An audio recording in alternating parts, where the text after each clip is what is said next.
शिक्षा क्षेत्र एक ऐसा क्षेत्र है कि जिसमें बच्चों का भविष्य सबसे पहले आता है।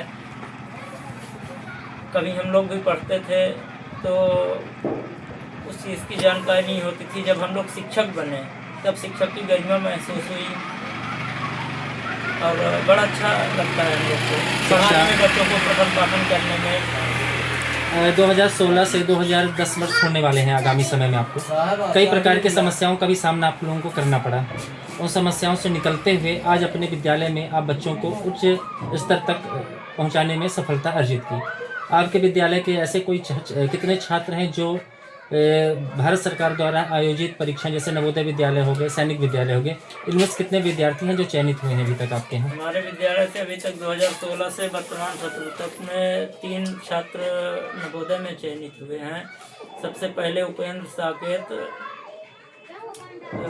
नवोदय में चयनित हुआ है। इसके बाद राजकली साकेत का चयन हुआ नवोदय में, और 2024-25 बैक ईयर में तो ध्रुव गुप्ता कक्षा 6 के लिए वर्तमान में नवोदय में चयनित हुआ है। जी, आपके विद्यालय में शैक्षणिक के अलावा खेल गतिविधियां भी संचालित होती हैं। जी बिल्कुल। इस गतिविधि को संचालित करने के लिए आपके यहाँ कोई शिक्षिका नियुक्त है जो बच्चों को खेल गतिविधियां करवाती हैं?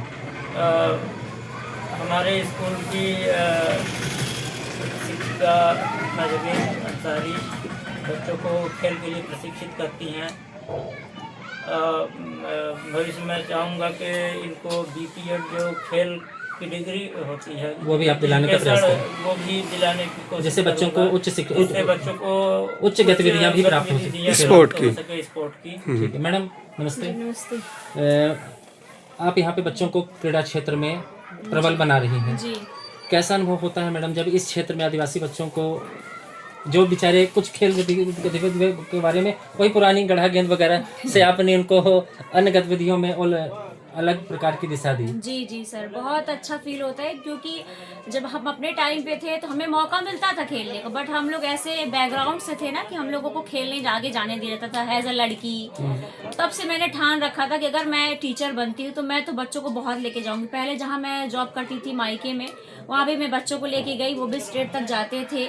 मेरी अभी लगभग 12 साल से मैं इस लाइन में हूँ और मैं लेके जाती हूँ। 12 साल से मेरा कम से कम 10 स्टेट तो है, बच्चों को लेके गई हूँ। उन बच्चियों ने किस क्रीड़ा में रोप स्कीपिंग, मैंने एक ही गेम पकड़ा हुआ था, स्कीपिंग। और स्कीपिंग मतलब उसका फर्स्ट टाइम मुझे वहीं पे नॉलेज ही मिला कि स्कीपिंग भी गेम होता है। तो बस मैंने उसको पकड़ा और उसको पकड़ते हुए मैं आज यहाँ पे भी हूँ। और बच्चों को मैं यहाँ से भी पहले 2-4, इस बार तो मेरे स्कूल से 13 बच्चे निकले। अच्छा, ये गांव की विद्यालय है, यहाँ पर बच्चों को स्पोर्ट के बारे में जानकारी देना उनको इसमें बहुत डिफिकल्ट, कितना कठिन है? बहुत कठिन है, बहुत ज्यादा कठिन है। पेरेंट्स तो तैयार ही नहीं होते, उनको एक पेरेंट्स को मोटिवेट करना पड़ता है, फोन लगा लगा के पर्सनल।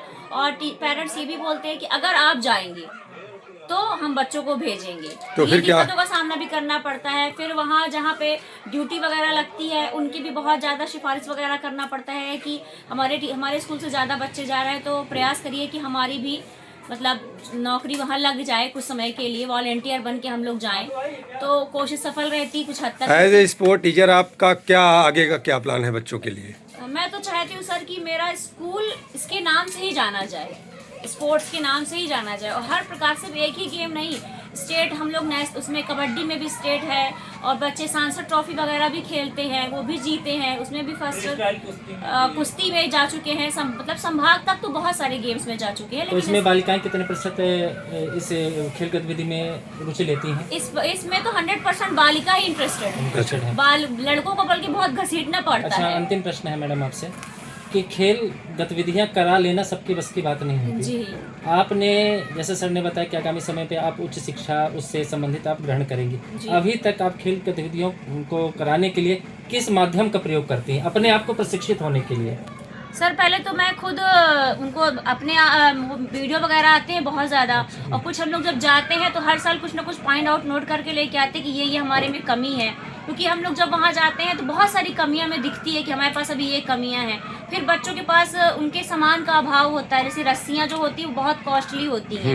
ये नॉर्मल रस्सियों से नहीं कूदा जा सकता। ये जो गेम्स होता है इनकी रस्सी 1000, 1200, 1500 ऐसे स्टार्ट होती है। 400, 500 नॉर्मली रस्सी है इनकी। तो वो मैं खुद ही पर्सनल अपने खर्चे से इन्हें मंगा के देती हूँ।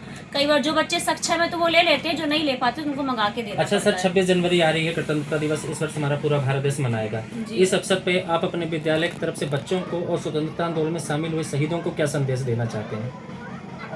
उनके प्रति, उनके बलिदान के प्रति कृतज्ञता जाहिर करते हुए आप क्या संदेश देना चाहते हैं?